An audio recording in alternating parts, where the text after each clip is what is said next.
Hi, everybody. I'm Josh Traposa. I'm filling in for Josh Aviv, our CEO. Unfortunately, he was ill, couldn't make it in. So you got the other Josh. So I apologize for that, but I'll try and make it interesting a little.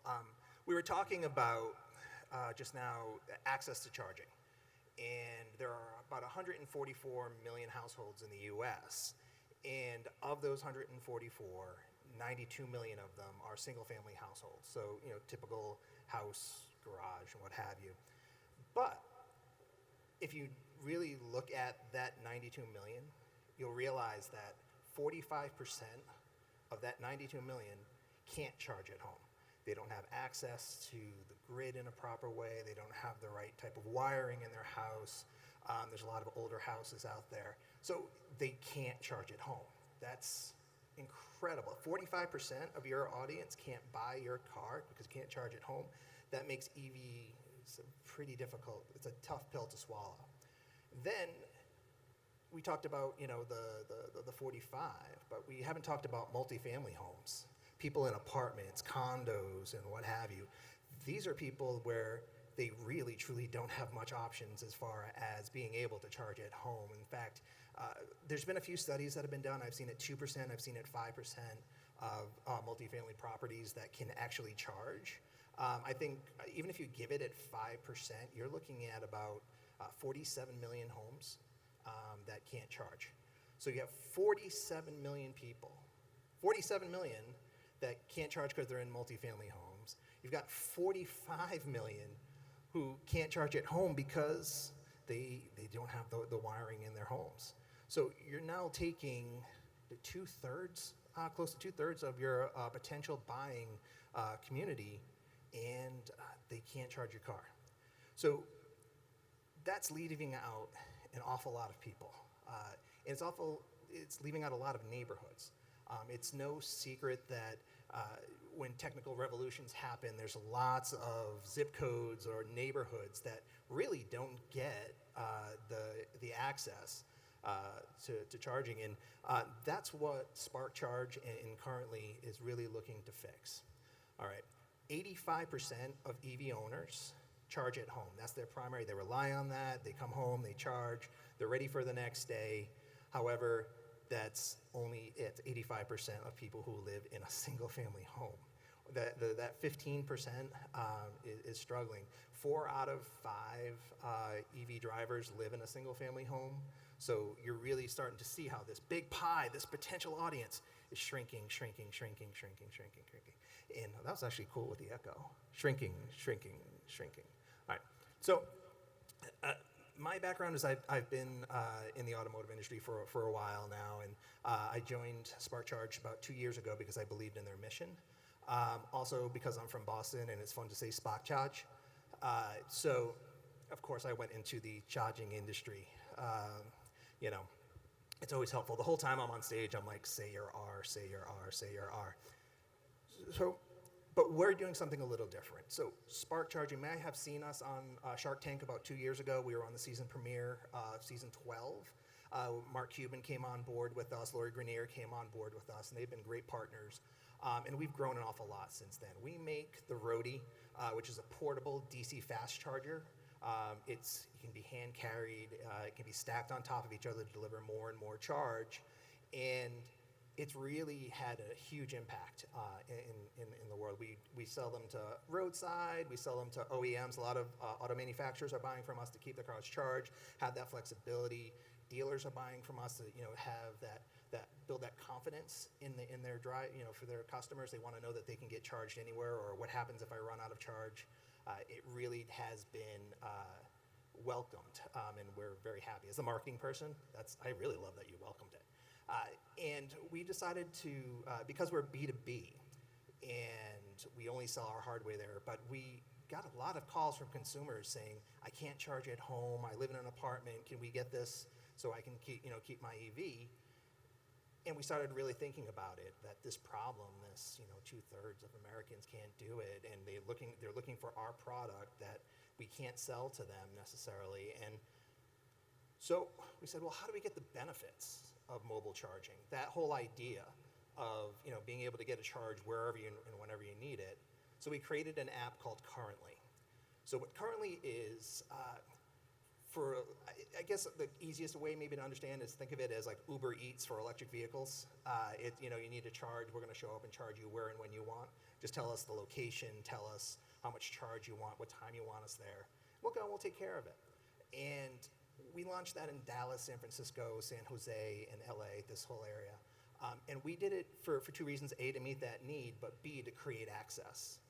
We created currently to make EV charging accessible, convenient, and most importantly, human. When it comes down to having an electric vehicle, I think it's great. We're moving forward with the infrastructure to support electric vehicles, but it's all self-serve.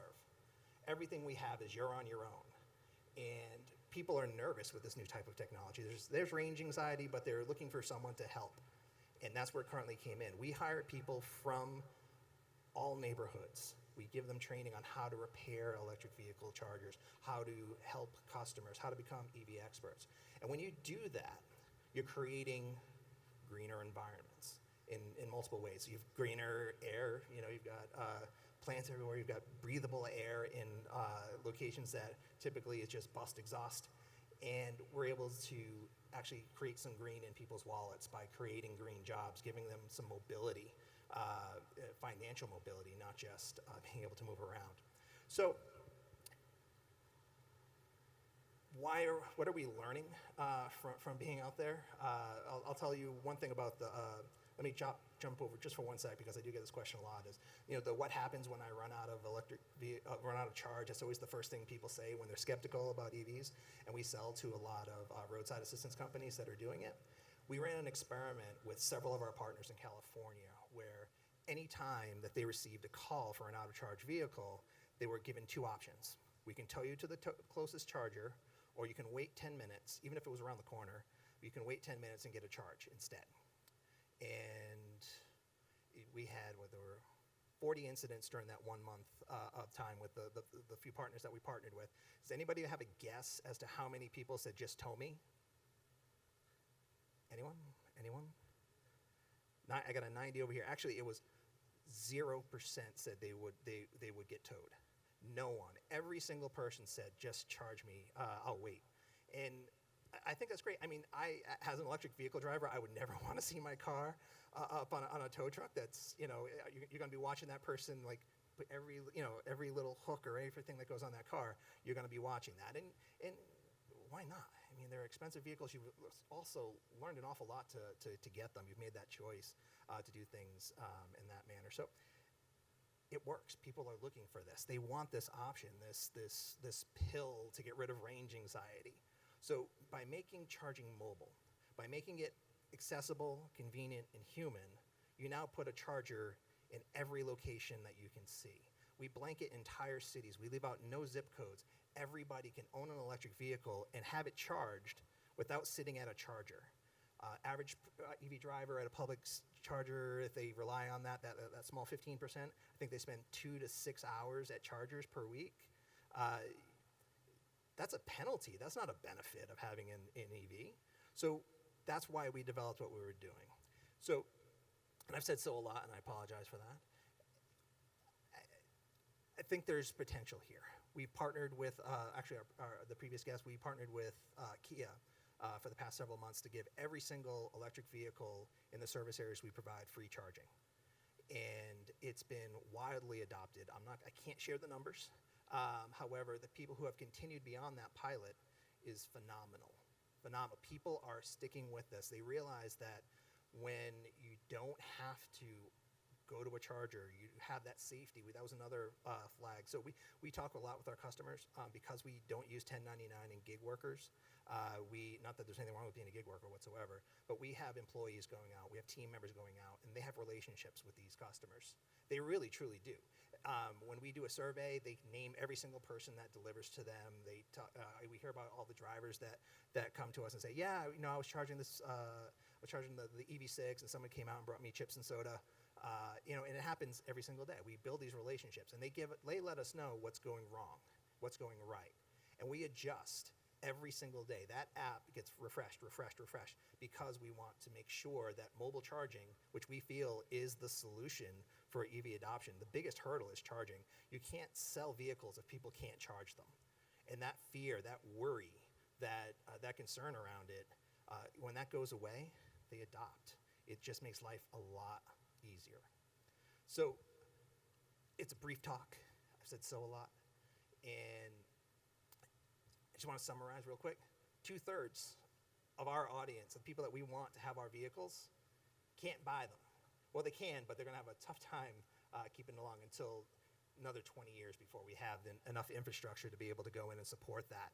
So by partnering with OEMs like we've been doing, partnering with other businesses, lots of fleets. So fleets, I'm talking about a lot of consumers here and everybody in the fleet world. Well, that doesn't really affect me, but it absolutely does. Who drives your fleet?